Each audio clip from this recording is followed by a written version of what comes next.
Welcome! This is Political Aphasia. You know, it feels like the prime thing is to start with a list of reasons why you shouldn't trust me. Now, number one, I might be college educated, but my degree is not in the topics that I am about to discuss. Two, I'm a fairly timid in person and tend to keep to myself. So basically, any social commentary I'm making is from an outside observation, at least so far as you can be outside. 3. My perspective is likely one that you've seen here several times already on YouTube, but I'm deciding to do this anyway. Why? I felt like it. 4. I could be wrong. Anything that I say can and should be questioned. I'm not an expert on this. I'm just a guy that passively absorbs a lot of crap and occasionally needs to dump some of this. That's why, where possible, I'm going to link to books and sources in the doobly-doo that helped inform my views. 5. You barely know me. Why are you looking to a random dude on the internet to tell you how to think about things like this? If you don't find what I have to say compelling, then you do not have to engage. And finally, 6, I have this weird side panel thing that keeps saying snarky shit and undercutting me in my points. We good? Good. Let's begin. The Colbert Report has been off the air for a while now, hasn't it? Weird segue, I know, but I've got a point to make. I remember when he first coined Truthiness. That's when your truth comes from first instinct, without stopping to consider things like facts or research. He coined that term to talk about the way George W. played hard and fast with the facts. His show was, like the Daily Show that it spun off from, a satirical take on the news. It reported on actual events, but it always had a tongue-in-cheek take. Stephen Colbert's character of Stephen Colbert was a neocon and a staunch Bush supporter. His style was typically to state things how they were, state the contradictory evidence as though he was incredulous of it, and then affirm the conservative point in a way that ridiculed it to his audience. It was, quite honestly, a lot of fun. The show was based on the O'Reilly factor, and Colbert styled himself after O'Reilly's punditry. I personally remember loving the show while it was on. The Daily Show and the Colbert Report, despite Jon Stewart's warnings against this, formed a lot of my political opinions while I was developing politically. Now, to those that already agreed that the contradictory evidence could be dismissed then, and I thought something else about Colbert. He was just a funny man, speaking truth to power. No, wait, hang on, that's not... He's making fun of you for doing that. You can't... No, that's against the rules. You can't just claim him as your ally. He's mocking you for doing that. But did it? They did. And Fox knew exactly what he was doing and how to use it to their advantage. O'Reilly debated and conversed with him several times until Colbert was eventually tapped to replace David Letterman. Many from the Fox audience thought Colbert was merely pretending to not be right-wing, and despite him repeatedly admitting that he was playing a character, why would they think that? The answer lies in truthiness. Now, truthiness itself, I believe, plays at the heart of social media. It's evolved these days into alternative facts and fake news, but I dislike those, so I'm sticking with the term truthiness. Now, the style of so-called rationalists deals in truthiness, given how often BreadTube debunks them. As Ian Danskin put it in his video, The Card Says Moops, they treat rationality as an innate quality that one either possesses or lacks, where what you say is treated as true because that's what you feel is true, as opposed to a methodology where you evaluate facts and then form beliefs, and then form arguments from those facts to defend those beliefs. Now, I'm going to make a vastly overgenerous statement here, but I believe that at some point in time, the majority of people, probably more than 90%, have argued from a deeply personal truthiness. It's that feeling when you're sure that you remember hearing somebody mentioning something maybe tangentially about what you're talking about, or connecting 2 points from videos about things that maybe shouldn't have been connected, or even You know, I could Google search this if I wanted to, but I already read the article 3 times and the accompanying video 5 times, so I'm not gonna bother. Now, obviously, me doing this video anytime that I'm drawing non-objective conclusions is going to use some measure of truthiness, simply due to how muddled fact and opinion can get about certain topics, especially philosophical ones. Me quoting a Philosophy Tube or Wisecrack video about the lack of objectivity from a personal perspective is not going to convince you that my conclusions are right or wrong. What really matters at this moment, right now, is if you already agree with me. That's kind of the problem, isn't it? Now, to preface what I'm about to say, this section is not about a problem. It's about the way that ideas and information propagate and the problems created by certain specific propagations. Think of it like talking about fluid dynamics versus explosions. Now, I feel that thinking about information like this will navigate conversations about why certain things coming up frequently is bad. Even if it doesn't end up being 100% accurate, it's at least a framework to begin considering things from. This field of study is imprecise basically for the same reason that people are, so talking about this is going to get into some muddy territory. I'm going to be referencing a lot of sources during this. I'm telling you this because the supporting points of my thesis end up adjacent to those sources, usually offering this as an explanation for why it happens, or else being exactly the point. To begin, there's a phenomenon called priming in psychology. If a concept is processed by the brain, be it by reading, hearing, seeing, smelling, or feeling, a bunch of related concepts are then primed so that your brain forms a kind of web of information. This web forms a schema. You'll more quickly think of related words, and if that schema includes emotions and you're made to relate that schema to yourself, you'll tend to feel those emotions. Similarly, if a schema is invoked and then linked to somebody else, you'll tend to project the emotions related to it onto them. Now, research on behavioral priming itself is difficult to replicate, but it's enough of a phenomenon that people pay attention to it, and multi-million-dollar companies pay good money to spitball on how to prime people. So, we're going to be using priming as our frame today. So, understanding priming won't explain everything, but it can be a useful tool when considering how to criticize something based on social good or harm. I'm colossally unconcerned with using cutting-edge or research-intensive terminology. What you generally need to know is that priming is associated with a few contested phenomena. These range from forming opinions on somebody based on the beverage you're currently holding, to which words you come to faster based on if you think a white coat is a lab coat or a smock and you're wearing it. Even to having some stereotypes enforced because you reminded somebody which abilities your stereotype has or does not have. Now this can apply to actions as well. Let's use Benjamin Franklin as an example. He used to get colleagues that disliked or even hated him to treat him better over time by basically asking them to do favors for him, such as lending him a book. The theory in this case is that doing good things for somebody makes you feel more like they were a person that you liked, as opposed to doing good things for a person because you liked them. As such, people's beliefs are molded by their actions as much as their actions are molded by their beliefs.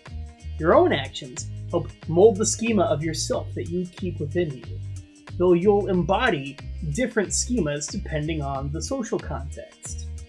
But getting somebody to do something will mold their schema of themselves to include that action in the context that they're currently in, and it will change their perceived schema of you in that context. Another thing that's been found is that the negative examples that run counter to a schema are easier to recall, but that the schema is assumed to be true unless you manage to deconstruct and rebuild it.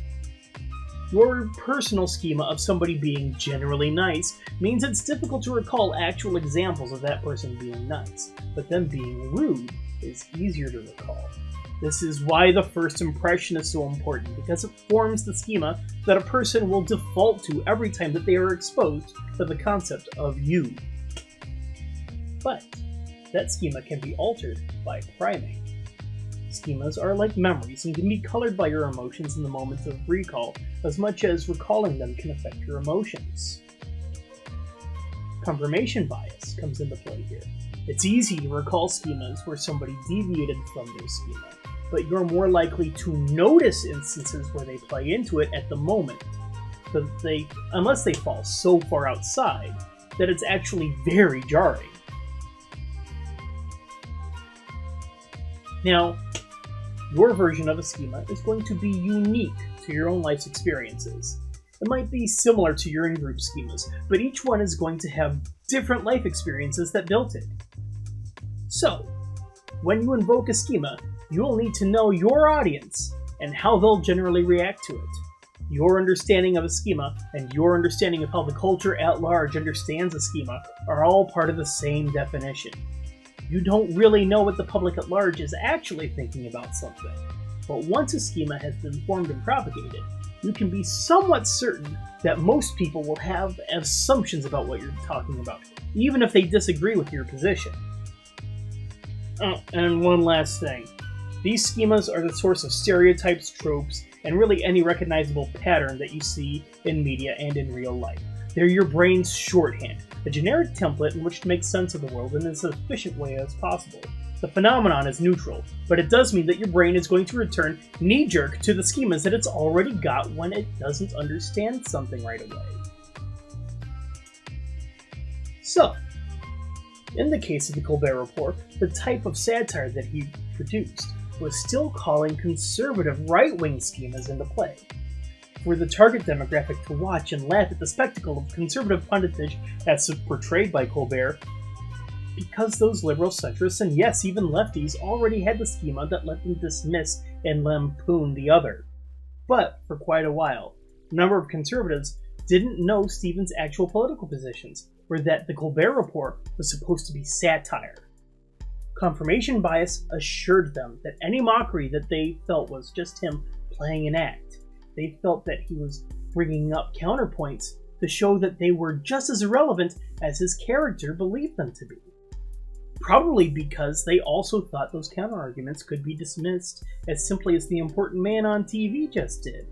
Although, this might be my own truthiness coming through again. So, when you invoke these schemas for the sake of satire, you need to shake them free of the holders of that schema, and include things that are considered almost universally negative and attach them to them. If you fail to make it clear that the schema that you are invoking is reprehensible, you're only going to reinforce it. They can't rely on a gotcha once they leave the theater, or if they think about the implications of the satire a decade later. Here's looking at you, Paul Verhoeven. Now, it needs to be immediate and visceral. PBS Idea Stream has an excellent video on the morality of social commentary as it relates to this idea. Please follow the link up here. So, when Stephen invokes those conservative schemas and doesn't consistently try to shake their definitions, he's recalling them, and then priming those related connections and emotions. Even the ones you know that other people know, but you wish that they didn't. And that reinforces them. Even if you're laughing at the use of those schemas in that way, you still reinforce them, even just by talking about them. The comedy. You know the ones that I'm talking about. By refusing to say something to correct a misconception, and instead just pointing and laughing, you just reinforce it. I want to say this again for the nosebleed seats. You have to pump the comedy breaks to show how a schema isn't accurate before you make your own joke. It doesn't just get done on its own by making the character a dunce. Bringing it up at all only reinforces it. The character being an asshole is a fluke that sticks out, but it doesn't contramand the schema. At worst, they'll just call it bad representation. Think about how most domestic terrorism in the US is done by white, conservative, cis-het males who have a history of domestic violence. But our collective idea of terrorism does not reflect that fact. I say terrorist, you think of someone else. The given choice of words with which you associate any given schema will both reveal your definition of that schema, and either help form or reinforce others with what you just primed them to believe. such as choosing to say that violence has occurred after a police officer has shot an innocent person, and not when, or that black people are looting while white people are scavenging, even though they're doing the same thing. Knowing about this, now, you could even purposefully try and force an association, forming your own schema and just blasting it out there until everyone knows what you're talking about, even if they don't want to. And it's impossible to discuss what you've just done without reinforcing that.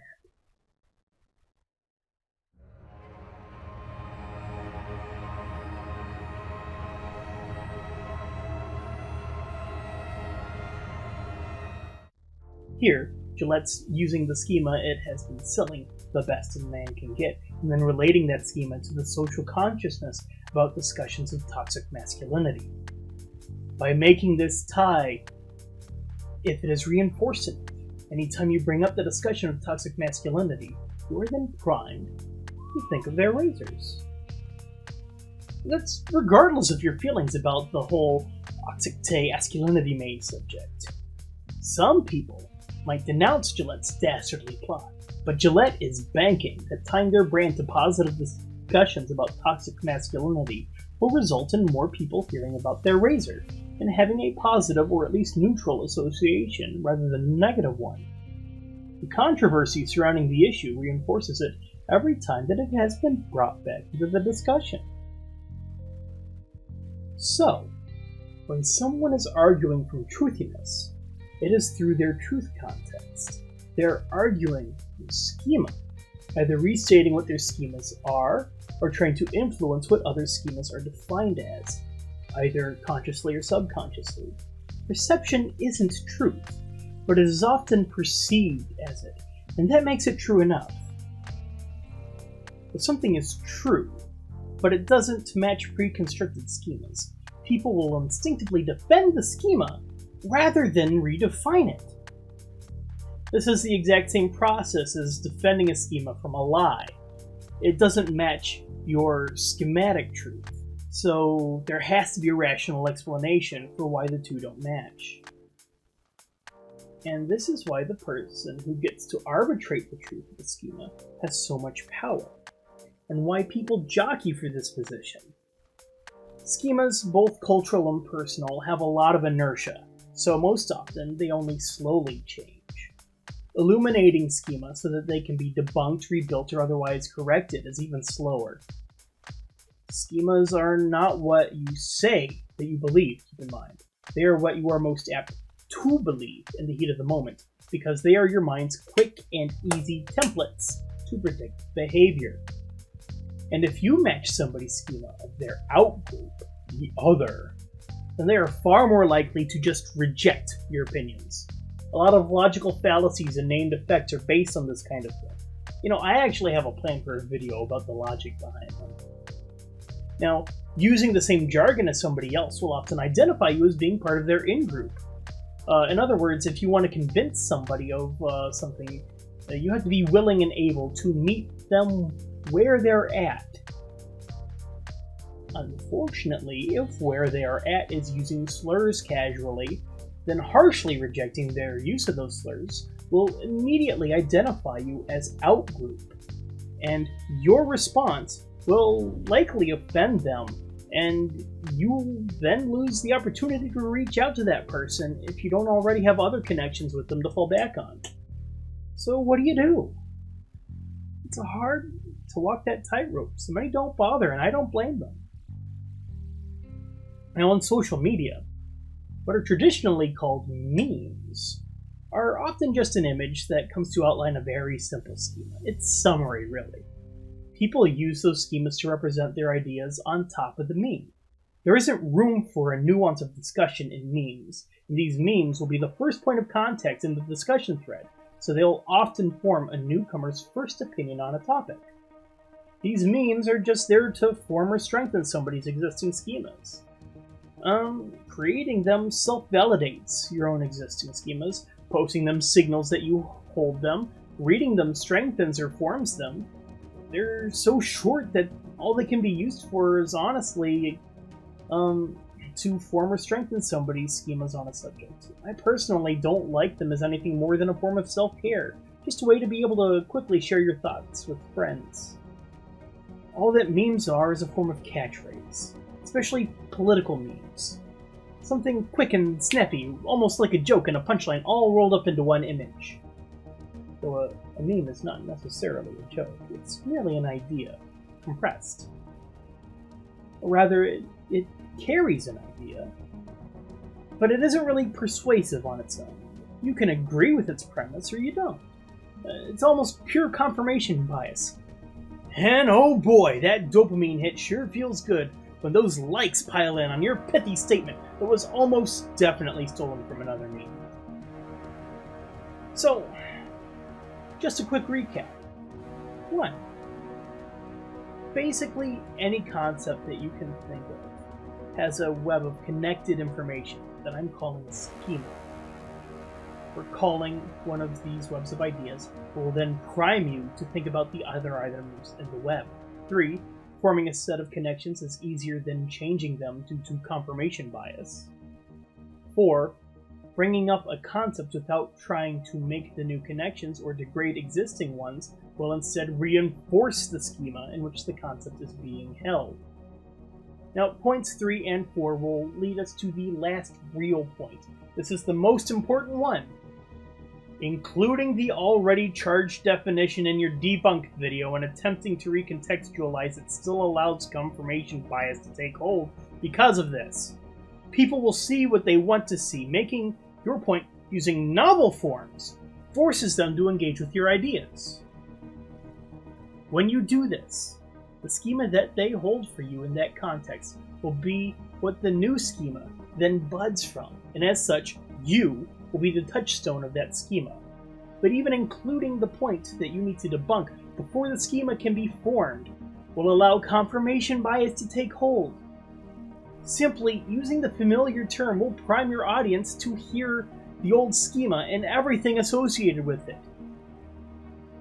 Schemas can cause emotional override, so if the terminology that you're using is blanketed over them, you'll have to handle with care, as using those terms in their clinically tested form will signal that you belong to the bad schema, thereby priming the associated emotions against you.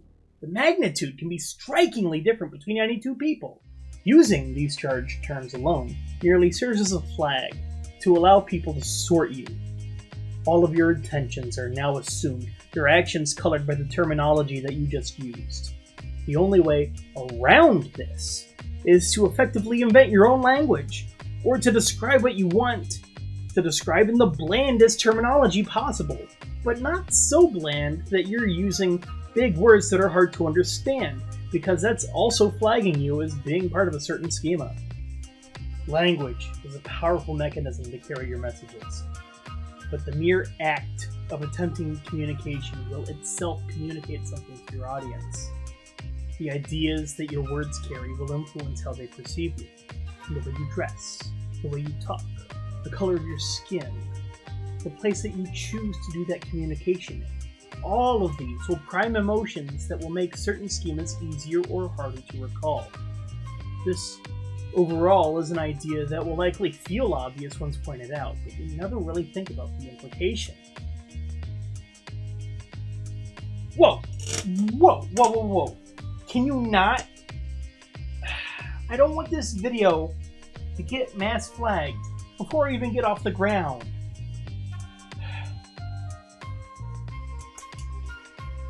Yeah, I get it. It's important for sure, but the more specific you get in your language, the smaller your audience is. Just mentioning that is going to cause a stir. Can we please change the topic? Ripping off? No. This is a tangential topic. None of them really talk about this aspect about how ideas propagate.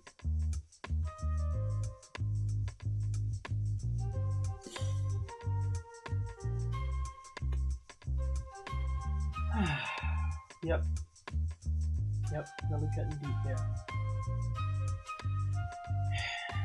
So yeah, this is a really important discussion to have.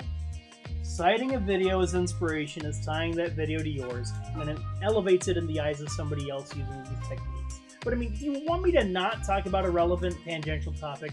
And do you think that using the word meme or memetics is any better? That word's been polluted beyond comprehension, and you know it.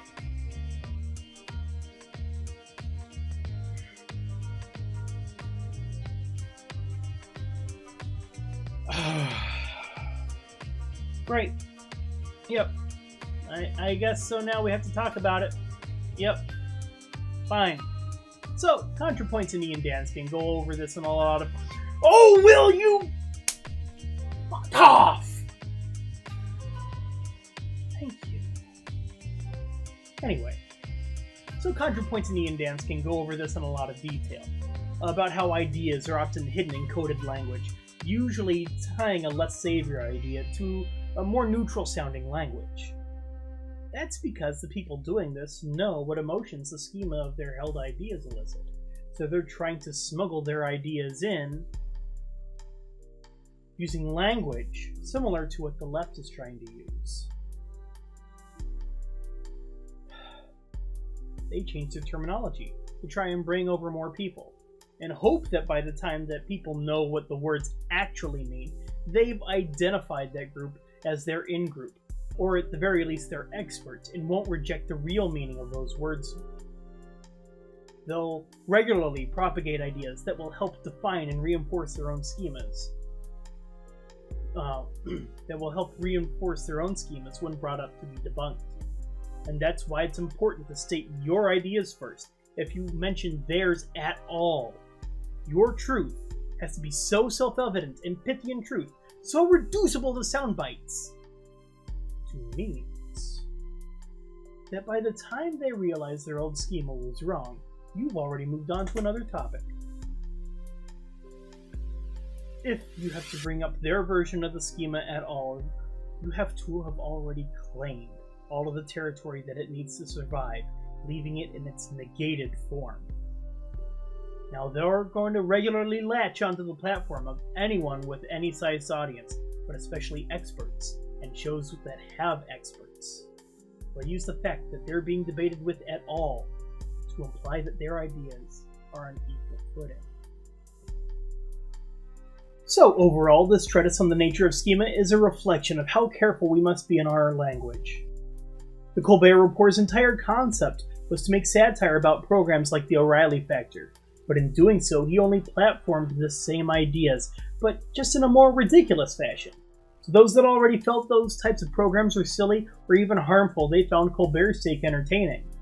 Well, I mean, at least I know I did. But without some kind of narrative rug pull to show that Colbert's character was inherently wrong, rather than trusting on the viewer's perspective to confirm that they're ridiculous, you end up affirming both people that think it's ridiculous, as well as people that unironically agree with Colbert, and think that he's just exaggerating what they already think, because he agrees. So, what does this say about how we treat our character archetypes? Well, it means that anytime that you're presenting an idea, you're either making an assumption about your audience, or you need to put in the work to help the audience feel something unschematic about that character. If you don't, their own biases will be put into the interpretation of that character. They'll fill in the blanks with their own experiences. Similarly, let's say that you insert a character you intend to coin as a villain, or at the very least, somebody to not root for. But all you do is, for example, make them a misogynist or a racist. But you don't demonstrate that there's physical violence to pair with their political violence, that there's an effect to their words. If you just assume that somebody knows that, and then you punish that character without making it clear that it is for the reprehensible ideologies and for the behavior, well then, somebody that already acts in casually bigoted ways. To them, you're not telling them that the ways that you're acting at are harmful or bad. You're just punishing somebody who seemed pretty okay to them. You're forming a character with the presumption that your audience shares your ideas. And then if you show those things not being punished or even addressed, You're creating a narrative that this kind of thing is okay to tolerate or should be tolerated. In isolation, this kind of thing might be fine, or at the very least, it won't cause any damage by itself. But it's the culmination of so many other schema supporting it that helps form our own schema, clear enough that it can be immediately recognized. Cultural schema. A meme. Ideas are power, and languages give us the ability to communicate these ideas and bring them to light. But if we're not careful, we can accidentally reinforce ideas that should be left well enough alone. Oh, this thing right here? It's not real. I mean, I know that you know that, but I've been writing for it this whole time. By using the language of cinema, even if you know intellectually that this thing is a fictional entity, it feels authentic, like it has motivations and thoughts. It dances to my tune, much like a puppet. Hey, let me know what I should call the fake graphics operator in the comments. I couldn't even be bothered to make up a name. You know, I bet you would assign a voice to it. Even subconsciously, you put mannerisms in place for the language that I use, but they weren't necessarily there. You filled in the blanks. That version of it is yours. I used your schema to assign it a voice in your head. And if you're doing that for this, then what else have you been doing for that in real life? I mean, even I'm not authentic. I pre-wrote this script, but I've been doing my best to sound authentic. I probably made a few flubs. Hell, I accidentally put on my announcer voice for the whole thing, but I'm not going to re-record it just for that. I'm going to re-record it because of audio bugs that I've been fixing multiple times. And I had people look over the script to make sure that my points are well constructed and that I don't end up rambling too badly, just rambling enough to be kind of normal sounding. This is all made up. I'm constructing this piece of media for you to enjoy, which means that any decisions to show or hide aspects are entirely my decision and reflect my worldview as a result. I use various phrases at the beginning and throughout this video, phrases that are basically cultural memes at this point. Using them primed you to feel an emotion. Which emotion that is, who's to say? At this point, it almost entirely depends on if you're the kind of person to call a person a cuck, ironically, unironically, or not at all. But if you continue watching this video and get all the way here to the end and found yourself agreeing with anything that I had to say, I really hope this helped you realize maybe Anita Sarkeesian had a point after all.